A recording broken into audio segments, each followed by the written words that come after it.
მივესალმებით თქვენს მაყურებელს, მივესალმებით ჩემს კოლეგას საქართველოს სახელმწიფო უნივერსიტეტიდან. დიდი მადლობა მინდა გითხრათ. პირველ რიგში ძალიან ტკივნეულია ჩვენი კოლეგების აკადემიური წრეების სახელით, ყველა გულშემატკივარის სახელით, რომელიც საქართველოს ტექნიკურ უნივერსიტეტს, ასევე თბილისის სახელმწიფო უნივერსიტეტს გულშემატკივრობს, მისი წარმატების, ასე ვთქვათ, მოლოდინშია ყოველთვის.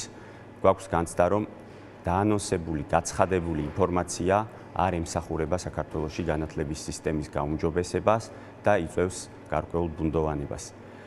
სწორედ ბრძანეთ, რომ ჩვენ არ გვაქვს არც ერთი ხელმოსაკიდი კონკრეტული დოკუმენტი, რის საფუძველზეც შეგვიძლია ვივარაუდოთ, რა იყო ის არგუმენტები, რა არის ის მიზეზი, რის გამოც დღის წესრიგში დადგა ამ ორი საუკუნეზე მეტი ხნის უნივერსიტეტის გაერთიანება, რომელშიც თავისთავად აუცილებლად მოიაზრება ლიკვიდაცია ერთ-ერთი უნივერსიტეტის.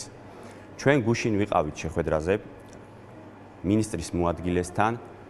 საუბრის დროს არ არის გამოკვეთილი, არ არის ჩვენთვის ცნობილი, რა დოკუმენტებს, რა კვლევას, რა კრიტერიუმებს ემსახურება, რა კრიტერიუმებს ეყრდნობა აი ამ გადაწყვეტილების მიღება და შესაბამისად ჩვენ მხოლოდ ვარაუდები შეიძლება გვქონდეს იმ ფაქტებთან ერთად, რაც ხელს შეუშლის სამომავლოდ და დააზიანებს საგანმანათლებლო და სამეცნიერო სივრცეს.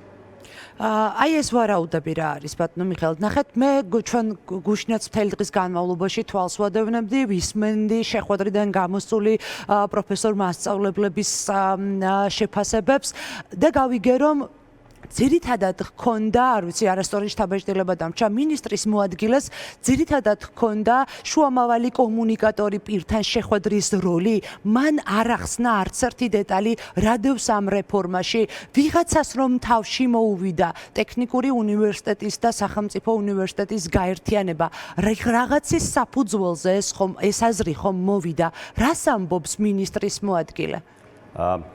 პირველ რიგში შეიძლება მნიშვნელოვანია ითქვას აუცილებლად, რომ კომუნიკაცია აუცილებელია. ჩვენ აკადემიური წრეები ძალიან ვცდილობთ დეტალურად განვარტოთ, თუ ამის შესაძლებლობა გვექნება და ყოველი ის არგუმენტი, რომელსაც მოიშველიებს, თქვათ, ამ ინიციატივის ავტორები, შესაბამისი არგუმენტებით დაუპირისპირდეთ, რატომ არის დამაზიანებელი. აი, რატომ არის დამაზიანებელი? საქართველოს ტექნიკური უნივერსიტეტის ლიკვიდაცია და მისი გაუქმება. საქართველოს ტექნიკური უნივერსიტეტი არის ამ მიმართულების, ამ პროფილის ისტორიული გამოცდილების შესაბამისი დარგის უნივერსიტეტი, რომელსაც აქვს საკმაოდ მაღალი რეიტინგი, რომელიც ვითარდება დროთა განმავლობაში იმ გარემოებებიდან, იმ რესურსებიდან გამომდინარე და იმ შესაძლებლობების ფარგლებში, რაც დღეს ჩვენ გაგვაჩნია. შესაბამისად, ჩვენ ვერ ვხედავთ ვერანაირ კონკრეტულ მიზეზს. გავლილი გვაქვს ავტორიზაცია, პროგრამები გადის მუდმივად აკრედიტაციას საქართველოში არსებული და ასევე საერთაშორისოდ არსებული სტანდარტების შესაბამისად და კურსდამთავრებულები, სტუდენტები მაღალი კვალიფიკაციის შესაბამისი საინჟინრო დარგების განვითარებას ემსახურებიან როგორც საქართველოში, ასევე საზღვარგარეთ. შესაბამისად, ჩვენ ვთვლით, რომ ტექნიკური უნივერსიტეტის გაუქმება, ტექნიკური პროფილის, ტექნიკური საფუძვლების მოშლა